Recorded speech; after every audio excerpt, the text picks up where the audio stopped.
It is a pleasure to introduce Steve Marks. He was introduced yesterday also, hopefully, this morning in our pediatric KT session. Dr. Steve Marks is professor of pediatric nephrology and transplantation at Great Ormond Street Hospital and UCL, and is also the director of the clinical research for the Great Ormond Street Hospital. And he was my mentor, so it is definitely a big privilege for me to be inviting him as well as to chairing the session. So Steve, it's all yours. Thank you very much indeed for the kind introduction, Rajiv, and for the organisers for inviting me to come today. I'd also like to thank the International Paediatric Transplant Association as well. So I've been in India now for 36 hours, and I feel that I've grown as a person. But what do we actually mean by growth? Of a living thing, it undergoes a natural development, increasing in size. I don't think I've grown in the last 36 hours. I don't think I've changed physically, but I've become larger and greater as a person over a shorter period of time. But when we think about children, we need to think about different aspects of their development. Not only is it their physical growth, which is important, but also their social interaction, their relationship with others, but also their emotional and mental growth as well. But we have, in addition to this, to consider the differences in the normal developmental process as our neonates become infants, who then become toddlers, children, go through that tricky period. Those of you who've got children will know about those adolescent twilight years before they become an adult. And research has shown that, in fact, the frontal cortex undergoes maturation up until about the age of 25, which is a good reason that my daughter can say why she doesn't get out of bed till she's about midday. But the important thing to consider is that children are not small adults. So compared to adult practice, we have different underlying diseases leading to transplantation. We, in addition, have challenging surgical techniques with small vessels. And we talked about this morning in the pediatric group the difficulties I have in a 6'2" father who's got a large kidney going into an infant weighing 7 kilograms. And we have to consider children's overall growth and development and their developing immune system, which again goes through maturation during childhood. So I'm going to spend some time talking about the differences that we have in end-stage kidney disease. I've actually updated this talk, but I don't think, Rajiv, they've put the latest version on the slide deck. I think this was the old one, but I can continue with this one as we go. So I'm going to talk a little bit about end-stage kidney disease and its management, looking at some of the data from the world, UK, and our own data at GOSH. And one of the things I was going to highlight in the other slides was things that I've learned kind of when I've been here, is about the access to transplantation in India, for example, is different in different regions depending on the availability of transplant services. And afterwards with 𝐒𝐭𝐞𝐩, I'm going to Chennai as part of the International Society of Nephrology and the Transplantation Society to improve the situation in Chennai. So this slide shows why we're dealing in a different domain with children. You can see here that about a half of children have congenital anomalies of the kidney and urinary tract with renal dysplasia, vesico-ureteric reflux, so the obstructive uropathy together with the dysplastic reflux group. And I guess I don't need to tell this audience, but with adult specialists and pediatric specialists, but transplantation in children lowers your mortality by about 2/3. The longer you're on dialysis, the increase in the morbidity and mortality, and that we have superior results for those children who are transplanted preemptively. And what we know with time is we've had improvement in our overall graft survival that you can see here. And this is data from the collaborative transplant study really showing an improvement in the longer term outcomes as we have from the 80s to the 90s to the turn of the century. And this data can also be shown here with what we call the half-life, which is how long does it take before half of your kidneys are lost. So in other words, the time by which patients require retransplantation or to return back onto dialysis. We have data from NHS Blood and Transplant, you can see in the slides, which is our national organisation I used to chair, as well as our own data from the British Association for Paediatric Nephrology. And we published the data in over 3,000 children over a 25-year review, really showing and highlighting the improvements that have happened since the 90s. And this is the graft survival following a first donation after brain death transplant. But the reason that we have these conferences is that despite the improvements that we've made in myriad forms, you can see here that if you remove the failures in the first year, this chronic allograft dysfunction results and has continued with no real improvement since the 90s. And I think trying to find biomarkers and trying to work out improvements is really important moving forward. And we have to consider that the overall data shows that those small infants, even though more complex and have reduced initial survival of grafts due to technicalities, increased thrombosis, actually have the better long-term outcome when compared to the older children. And you can see the worse outcome is those for the adolescents, potentially because of non-adherence, but also the developing immune system. So the factors which have influenced our improvements over the year are definitely surgical, medical advances that you can see here with the advent of using mycophenolate mofetil and tacrolimus as opposed to azathioprine and cyclosporin. And we see the same data as you've seen with the deceased donation and living donation. Although there has been a small improvement in the outcomes, it didn't reach statistical significance when you exclude the failures within the first year. So all in all, this means that you have a survival advantage in your graft of about 2.5 years, which improves the overall kidney function. Here you can see the differences in the patient survival after living and deceased donation, so 86% versus 79% at 25 years. And that the overall renal transplant allograft survival for living donor versus deceased donor did reach statistical significance, although the actual difference in monetary value of 31 to 33% was not important. Here you can see the differences in the patient and graft survival in living donor with a 10-year survival of 96% of patients and 76% graft survival. And you can see with deceased donation, the same 96% patient survival, but a reduction in the graft survival from 76 to 63%. So what are some of the factors that are involved? Well, we know that the race, the primary renal disease, having a prolonged cold ischemia time and delayed primary allograft function are important, as well as the HLA matching. We do know as well that having late allograft dysfunction predicts overall graft loss, and especially those who have late biopsies where there's more likely going to be chronic allograft dysfunction, changes associated with what we used to call chronic allograft nephropathy with both immunological and non-immunological changes. And Jonathan touched on just now some of the causes of the allograft dysfunction that we see, and obviously developing de novo glomerulonephritis or recurrent disease is really important. But what we see is that initially that when we do biopsies, that you're more likely to see no major abnormalities initially, maybe borderline rejection, but an increased advent of antibody-mediated rejection, glomerulonephritis, and interstitial fibrosis and tubular atrophy. We have the immunological and non-immunological causes of allograft dysfunction.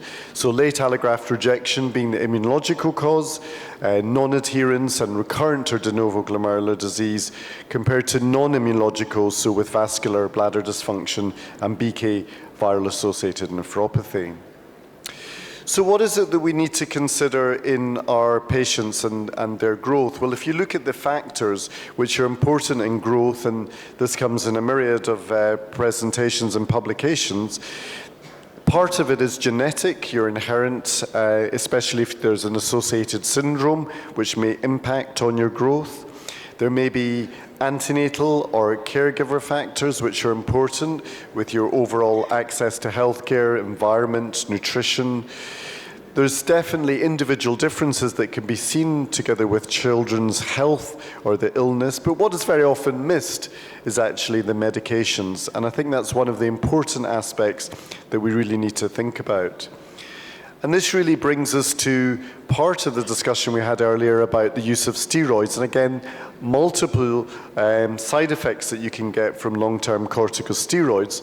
But actually, the bit that really affects our patients is their growth, especially we have a new selfie generation. They're really conscious of how they look and how they are growing up in today's society. And in fact, when we had a group of our patients who go to the transplant games and they meet other children, I find that other units, parents come to me and say, why are all the children in your hospital actually taller? And I think the reason is because we don't use steroids as our maintenance immunosuppression. And we got this from our TWIST immunosuppression study. This was a randomized trial to assess the impact of early steroid withdrawal on growth. It was initially a 6-month study because that was all that the company funded, because they wanted to give medication for just 6 months. Now, personally, I don't worry about growth in the first 6 months. What I do worry about is growth from a year after transplantation. So we had an investigator-led 2-year follow-up study. And what we know from the Naprotex data as well is that you can get catch-up on your growth post-transplantation. So when we consider whether you use steroids, you can have protocols where you withdraw them. So like for us with the TWIST protocol, there was 5 days of corticosteroids, initially intravenous methylprednisolone, converted to oral prednisolone, together with daclizumab in the day, but now basiliximab on day 0 and day 4, together with mycophenolate mofetil and tacrolimus. So there was 196 children. They were stratified according to their pubertal status. And the CW group is the corticosteroid withdrawal group that were treated, as I said, with the daclizumab in those days, prednisolone, MMF, and TAC, compared to the group that continued on the corticosteroids, the CC group, where they were on triple immunosuppression with prednisolone, MMF, and tacrolimus, but had no induction. So this initial publication showed that the corticosteroid withdrawal subjects grew over 1 centimeter more than corticosteroid patients that were continuing. But although that was overall, if you actually compared between the groups, you can see that the prepubertal children grew more, 1.5 centimeters compared to 0.8. In addition, they had improved cholesterol, triglycerides, and they tended to have less new onset of diabetes after transplantation and better blood pressure control. So this study that we had for 2 years really was to determine whether improved growth persisted in the long term, although obviously we had to go back and some patients were lost. But we tried to get data annually. And interestingly, because most adult nephrologists don't do heights, very often it can be seen that what your final height is the height at 17 years. But we do know that children and young adults grow, and some of them grow even into their 20s. So we wanted to look at the mean change in the height SDS, but look at the secondary endpoints. So out of the patients, as you can see, some of them were excluded or lost to follow-up. So we had a much smaller group that were able to fulfill the 2 years. And we looked using the statistical model with at the change in height SDS, and we used a mixed model repeat measures MMRM model. And we did a Kaplan-Meier analysis for acute rejection, blood pressure, laboratory values, and adverse events. This was the overall patient cohort that you can see with intention to treat, those that reached the year 1 and year 2. And the important thing to see is actually the ethnicity was actually different. And this actually reached statistical significance of p-value of 0.02 by the end of year 2, because there tend to be more non-Caucasian subjects in the corticosteroid withdrawal arm, and we know that your genetics is important for your growth as well. So if we look at the change in the high SDS at 1 year, you can see that the treatment group difference in all subjects was statistically significant, with an improvement in the corticosteroid withdrawal group compared to overall, but you can see that was even more heightened in the prepubertal group as well. So that the corticosteroid withdrawal subjects grew 1.8 centimeters more than those that continued the steroids, and the difference was 2.4 centimeter in the prepubertal and 0.6 centimeters in the pubertal group. When we look at this at the 2-year mark, again, it didn't quite reach statistical significance with a p-value of 0.06. That was in all subjects, but it did reach significance, as you can see here, with a p-value of 0.004 in the prepubertal group, so that they grew 3.2 centimeters on average more than the pubertal, who were 0.5 centimeters. So overall, the corticosteroid withdrawal group grew an extra 1.5 centimeters more than those that continued on steroids.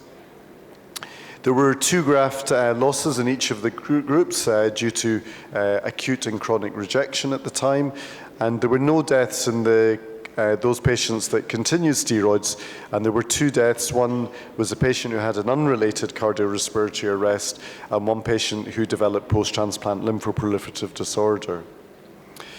When we looked at the difference in the biopsy-proven acute rejection, you can see here that there was no difference, although there was a tendency for patients in the corticosteroid continuing group to have less biopsy-proven acute rejection, and the 2-year estimate free from rejection was 82 versus 88%.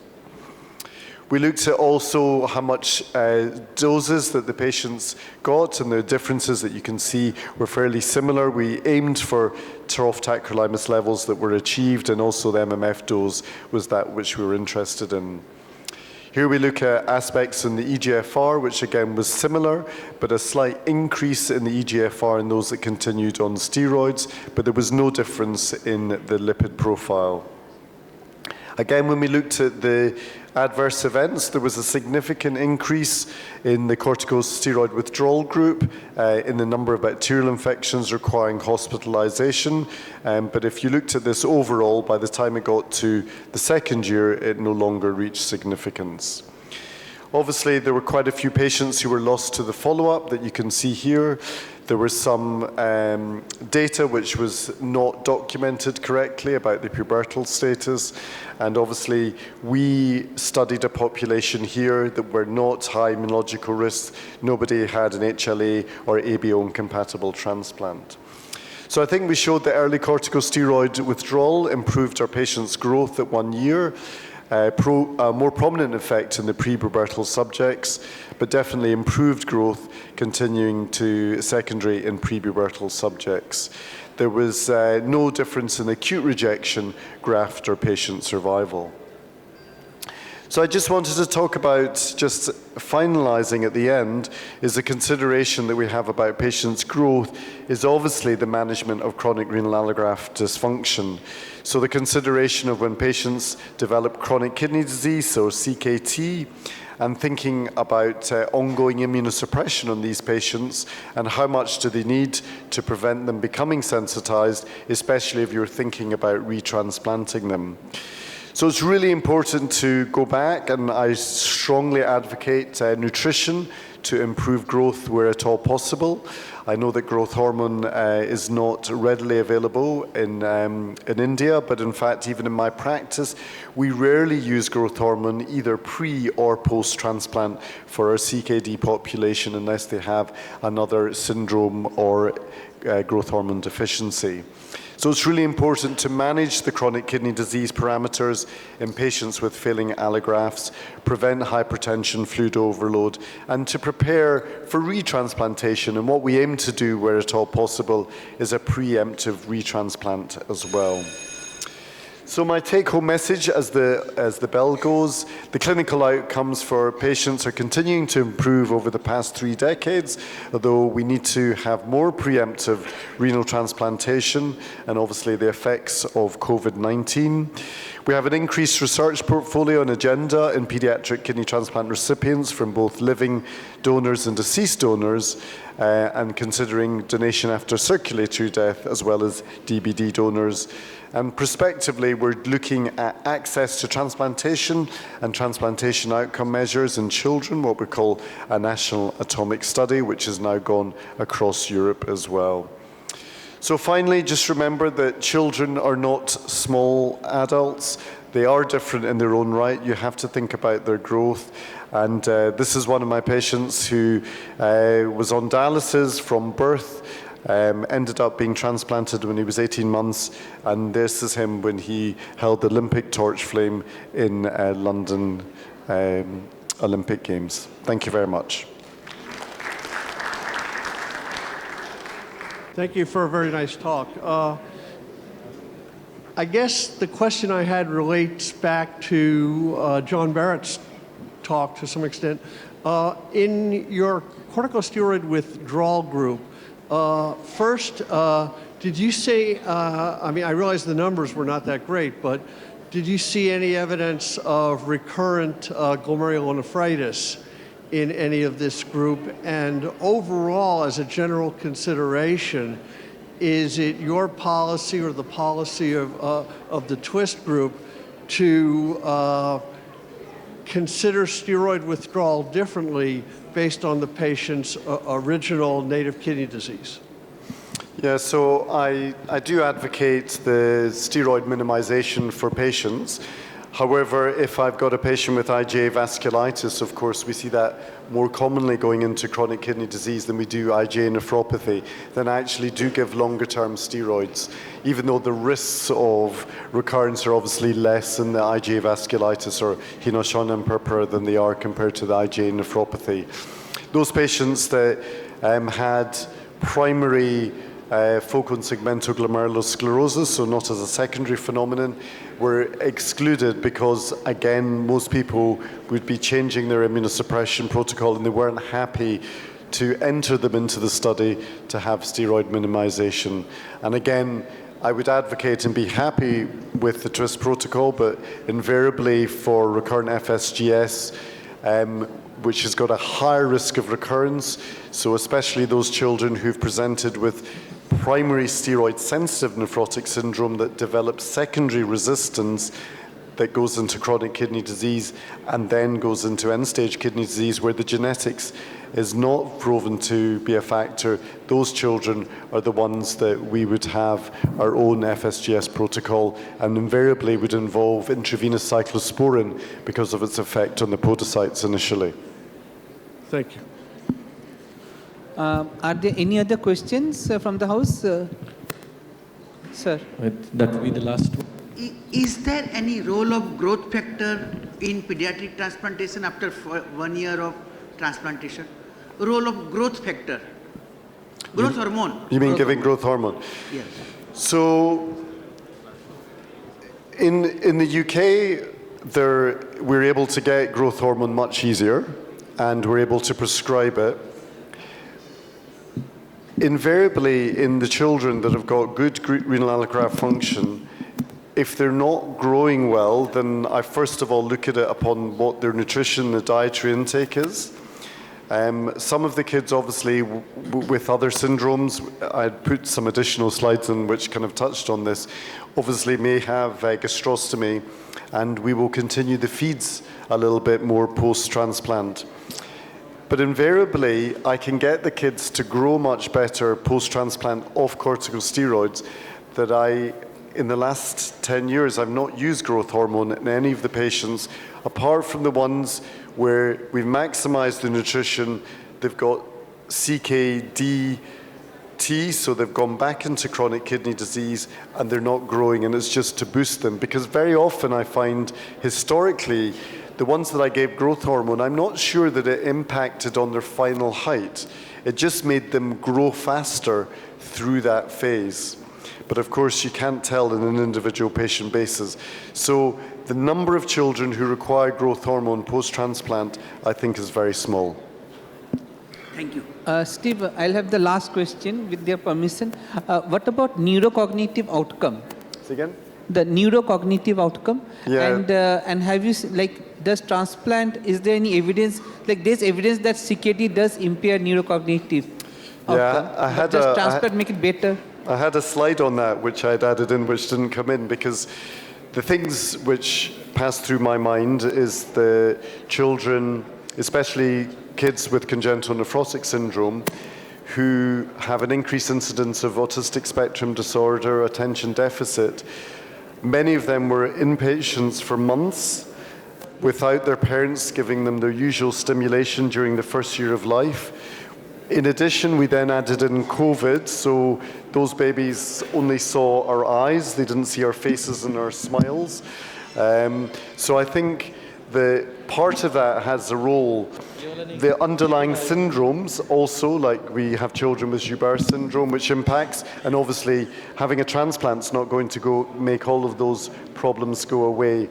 But generally, you can see some catch-up in physical growth, but also mental development in children who get a kidney transplant that is functioning well. When their anemia is sorted, their ureas come down, and it can have an impact on their educational and attainment later on. Thank you very much. And again, thank you, Steve, for coming over. And I'd like to thank ISOT for giving us this platform. With that, on behalf of the organizing committee, I would request Dr. Pratik Das sir to please present the memento to our speaker and the chairpersons.